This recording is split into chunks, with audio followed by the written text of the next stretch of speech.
বলো কুইন হতে হলে কি কি সাজতে হয় বলো। কি সাজতে সময় হ্যাঁ বলো।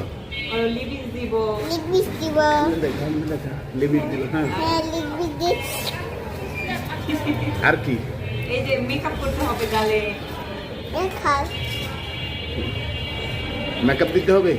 আর কি বলতে থাকো।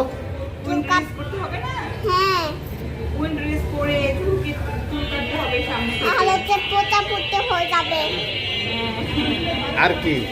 কুইন হয়ে যাবে। আচ্ছা আচ্ছা হ্যাঁ তাহলে তো সবাই এটা গ্লাস আছে গ্লাস। তাই ওই যে কাটটা গ্লাস চুল কাটে গ্লাস। আর যে কেচি হ্যাঁ কেচিতে কাটে। আচ্ছা আচ্ছা তারপর কুইন হয়ে যায় কুইন। খালি কেউ নাই, আচ্ছা কেউ নাই না? আছে আছে আছে হ্যাঁ আছে।